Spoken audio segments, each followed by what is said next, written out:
Okay.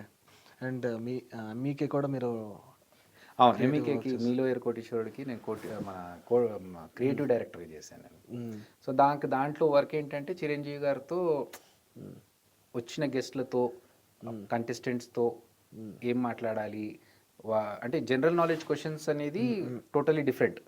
అది కాకుండా ఇంకా వేరే డిస్కషన్స్ ఉంటాయి కదా, అవును. ఫన్ యాక్టివిటీసే కావచ్చు, లేదంటే సెలబ్రిటీస్ వచ్చినప్పుడు వాళ్ళతో ఏం ఇంటరాక్షన్స్ ఉండాలి, ఇవన్నీ క్రియేటివ్ డైరెక్టర్గా నా వర్క్ అన్నట్టు. ఓకే. అండ్ ఈవెన్ వచ్చిన కంటెస్టెంట్స్ వాళ్ళకున్న క్యాపబిలిటీస్ ఏమైనా ఉంటే దాన్ని చిరంజీవి గారు ఎలా దాన్ని బయటకు తీసుకురావాలి, ఎలా మాట్లాడాలి, ఆ డిస్కషన్స్ మేము ఎక్కువగా రెగ్యులర్గా చేసేవాళ్ళం. సార్ అభి గారు అయితే ఇప్పుడు ఒకవేళ డైరెక్షన్ విషయానికి వస్తే, సో ఈ స్క్రిప్టింగ్ ప్రాసెస్ గురించి మాట్లాడుకుందాం. అసలు ఎన్ని డేస్ పట్టింది? కొంతమంది డైరెక్టర్స్ 3 ఆర్క్ స్ట్రక్చర్ అని, లేదంటే 15 మినిట్స్కి ఒక ఇంపాక్ట్ ఉండాలని, ఎట్లాంటి కొన్ని ఫాలో అవుతుంటారు కదా రూల్స్ కానీ ఇలాంటివన్నీ.